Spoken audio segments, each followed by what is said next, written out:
নমস্কার বন্ধুরা, আজকে রান্নাঘর চ্যানেলটিতে আপনাদেরকে স্বাগত। নতুন করে আবার চ্যানেলটা শুরু করছি, আশা করছি সকলকেই পাশে পাবো। তো আমি আজকে শেয়ার করছি মটরশুঁটি পরোটা। আমি প্রথমে 2.5 কাপ মতো আটাকে ভালোভাবে ভিজিয়ে নিয়েছি, আর এখানে মটরশুঁটি নিয়েছি 500 গ্রামের মতো। তো ওতে সামান্য পরিমাণ ধনেপাতা, আদা এবং কাঁচা লঙ্কা দিয়ে বেটে নিয়েছি, মিক্সিতে মিহি পেস্ট করে নিয়েছি। আর এখানে সামান্য গুঁড়ো মশলা নিয়েছি, কি কি নিয়েছি সেটা তো দেখতে পাচ্ছেন। তার সঙ্গে নিয়েছি ছাতু, 2 চামচ মতো ছাতু। তো প্রথমে সরষের তেলকে গরম করে হিং ফোড়ন দিয়েছি, তারপর মটরশুঁটির পেস্টটা দিয়ে দিচ্ছি।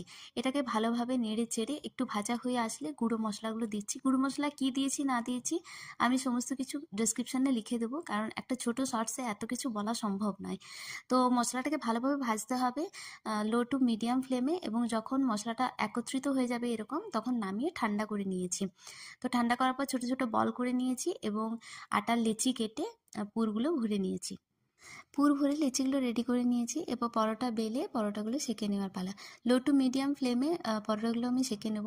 তো আমার পরোটাগুলো খুব একটা প্রপার গোলও হয়নি এবং ফেটেও গেছে। তো যাই হোক, ঘরোয়াভাবে বানাচ্ছি এবং ঘরোয়াভাবে বানিয়ে আপনারা কীভাবে নিজেদের বাড়িতে তৈরি করে খেতে পারবেন সেটাই আমি আমার চ্যানেলে শেয়ার করছি। তো এই সেম পুর দিয়ে আপনারা রুটি বা কচুরি দুটোই বানিয়ে নিতে পারবেন।